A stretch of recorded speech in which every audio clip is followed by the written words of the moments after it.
friend. My name is Coolio Coyote, and I'm pretty awesome. I'm out here searching for an area to start my own pack.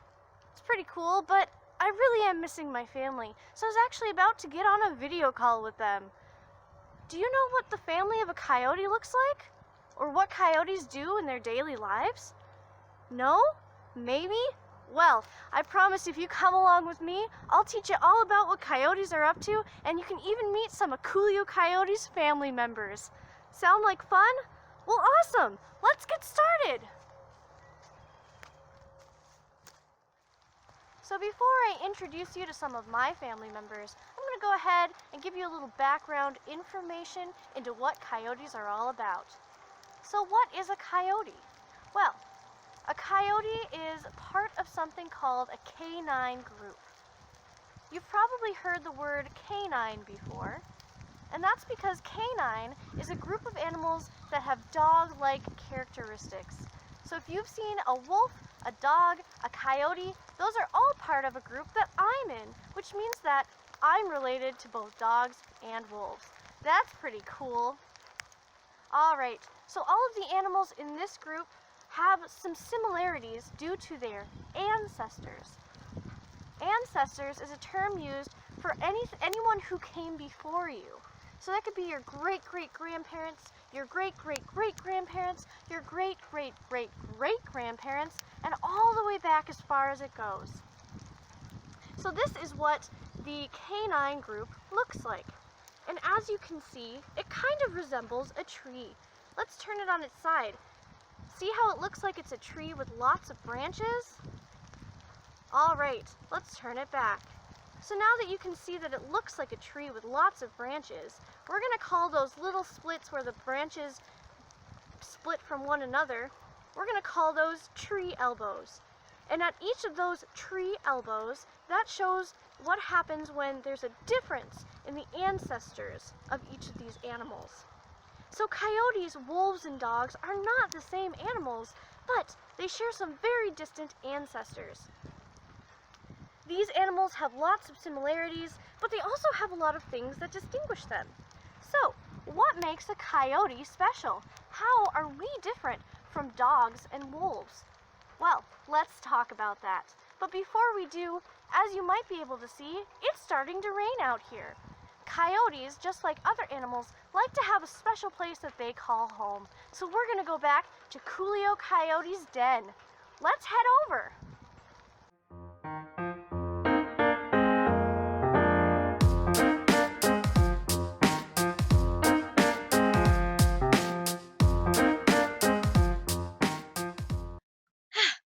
Welcome, cool kiddos, to my den.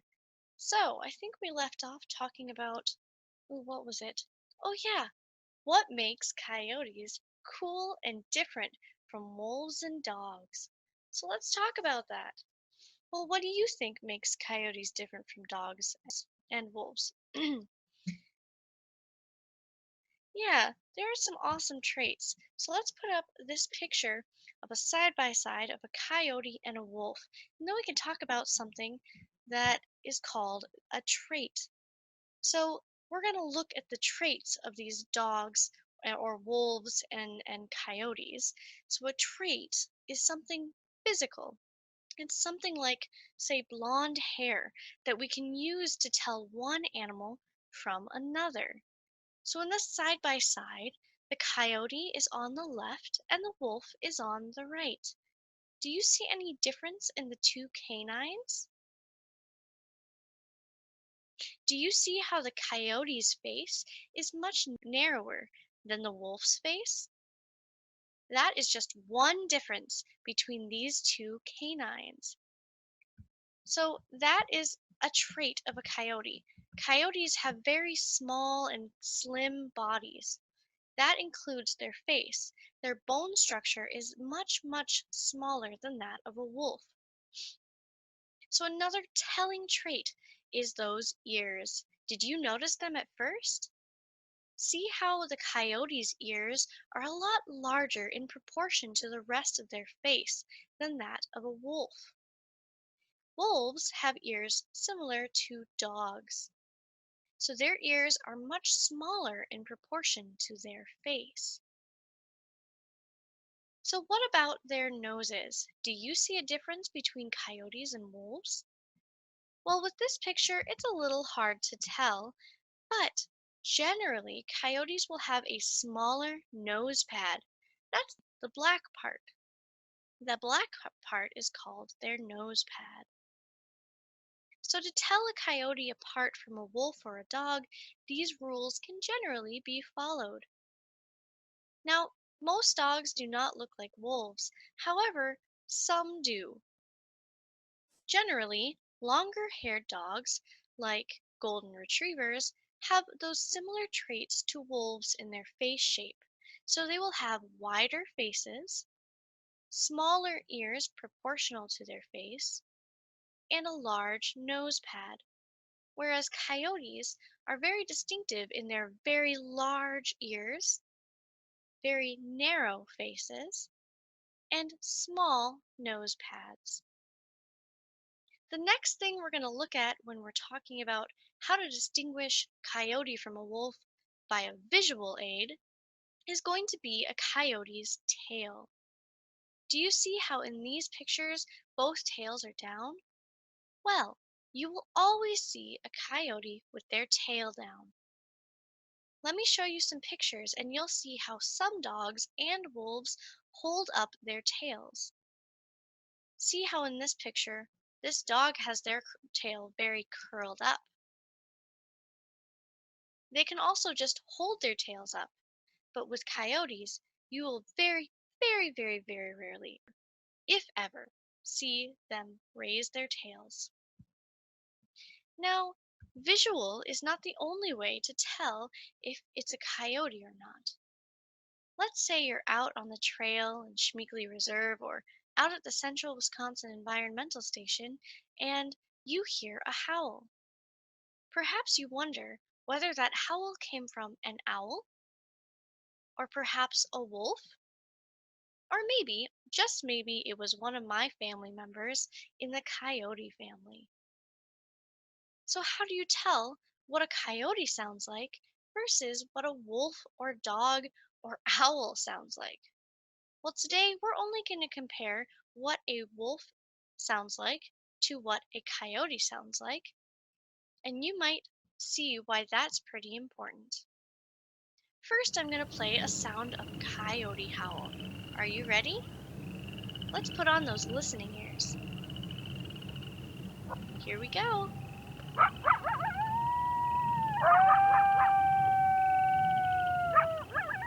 All right, why don't we listen to that one more time?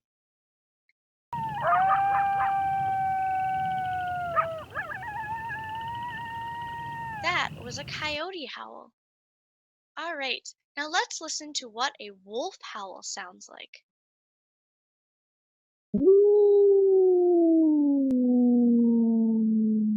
Okay, one more time. Let's listen to what a wolf howl sounds like.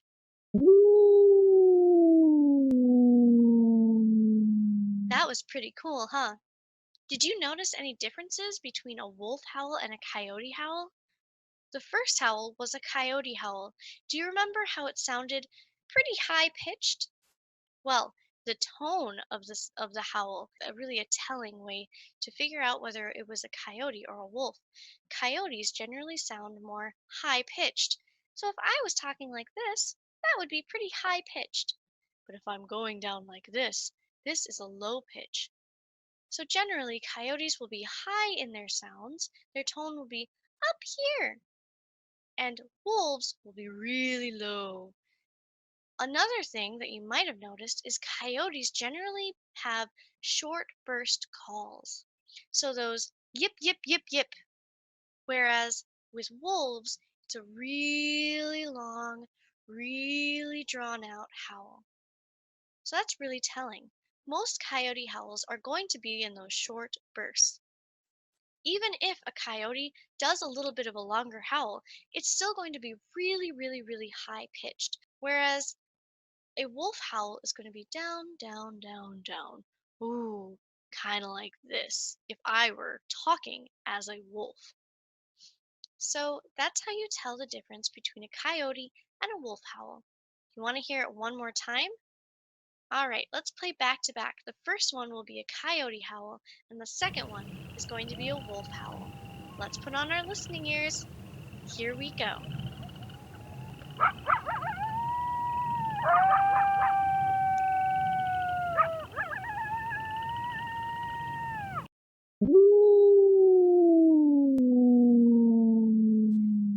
That's pretty cool, huh?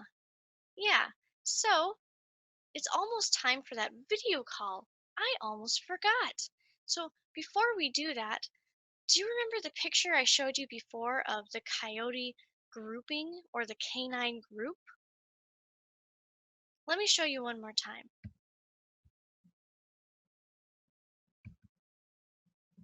All right, so we can actually make a family tree that kind of resembles that, but just for coyotes, or just for humans, or just for anything really.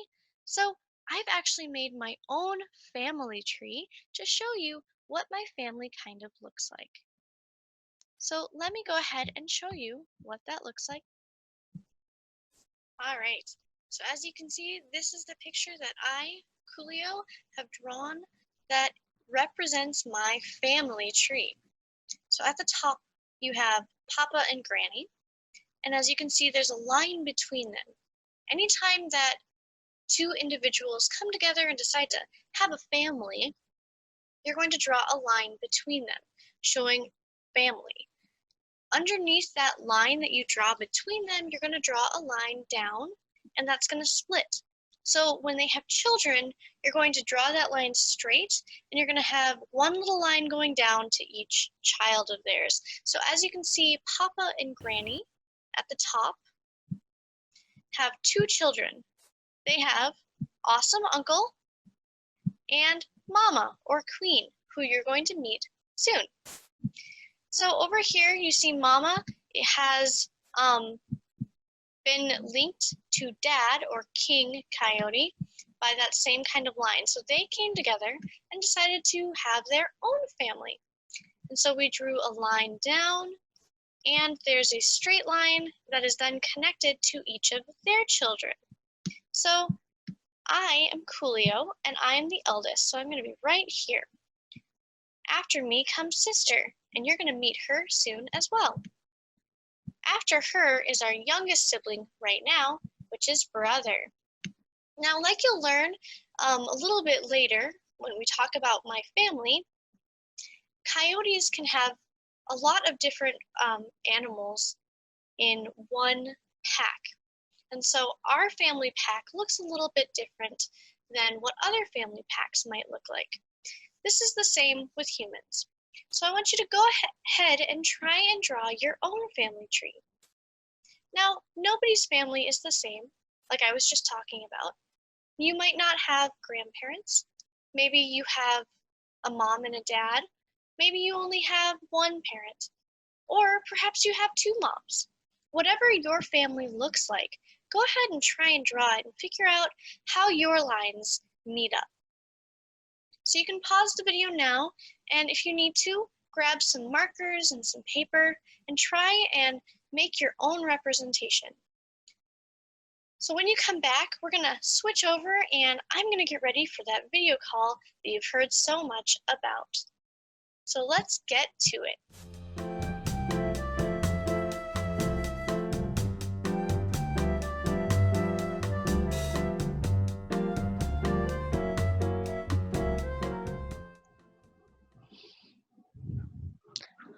Oh, hey there, Mama Coyote. How's it going? Leo, I'm doing great. How are you? Oh, hi there, sis. Hey, Mom. I'm doing pretty great. I have a couple friends that have joined me today. They've been off on adventures, and they really want to know about coyote families. So I knew we were going to do this video call, and I invited them along. I hope that's okay. Oh, wonderful. Where Yeah. should I start? Well, I thought, Mama, maybe you could start us off by talking a little bit about our family. I suppose we should start at the beginning then. Dear old Dad Coyote and I rule this coyote family. We're kind of like king and queen. In fact, everyone calls us that. We've been together since we first met 5 years ago.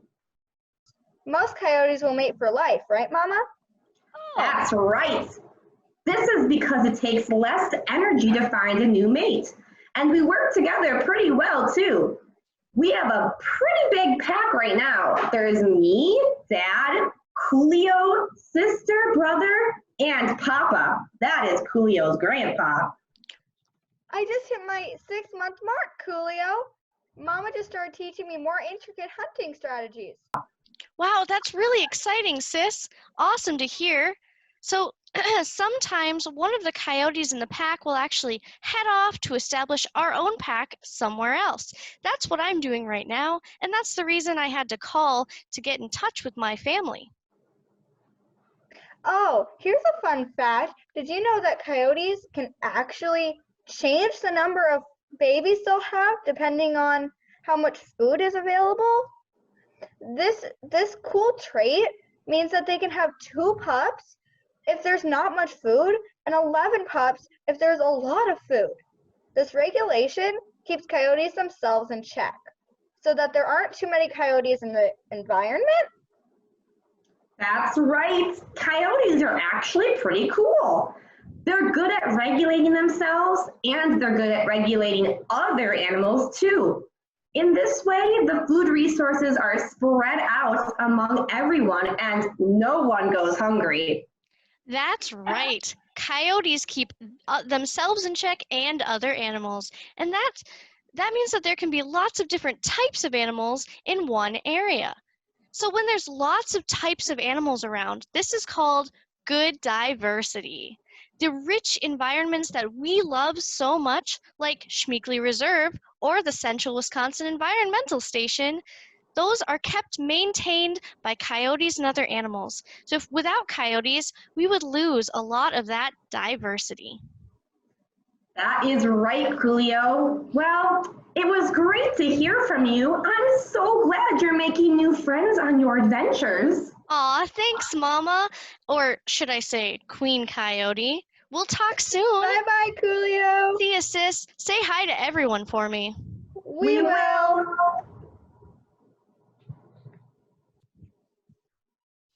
Well, that was a fun video call. I hope you enjoyed meeting Mama, or Queen Coyote, and my sister as well. Remember that everyone's family looks a little bit different, but that doesn't mean that one is better than any other family. Do you recall how Sis was talking about how coyotes can have only 2 pups and then have up to 11 pups another time? Remember that that is because of environmental cues, like how much food is available. Now, there are a lot of other reasons why human families might look a lot different from one another, but those reasons are just as important. Do you remember what group coyotes fall into? Here's a hint. Dogs and wolves are in that group as well. Think back. That's right, it's the canine group. Now, although they are very similar, I want you to pause the video and think about at least one reason or example of how you would distinguish a coyote from a wolf or a dog. Coyotes, like me, are often looked at as pests. In fact, we're one of the biggest pests people think about when they're out in a more rural area. So that's generally because we'll eat almost anything, and we're usually wild, large animals. And we are predators because we eat those animals, right? So there's a couple of reasons why people think that we are very problematic or seen as pests. Now, we really are doing a lot of good though. And so one way to make sure that you're not bringing coyotes around is by locking up your trash and making sure you're putting away all of your food in the evenings. Another is to make sure that you're keeping like fencing out and other things when you do have, say, a chicken coop or something of that sort. Taking in these safety precautions and these measures to keep coyotes away will help keep coyotes in the environments where they're actually doing good. So, what is one way that coyotes are actually helping the environment? We talked about this a little bit, but I want you to think about back on what me and my mama and my sister were talking about. That's right. The main one is that we keep other animals in check.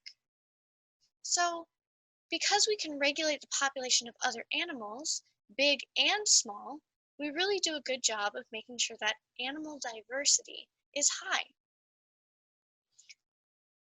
Coyotes really do a lot of good for everyone. So, the next time you run across one, say hi from Coolio Coyote and also drop them a thank you because they're keeping the environment healthy and the animals in check.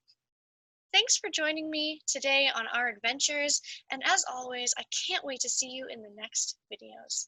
Bye!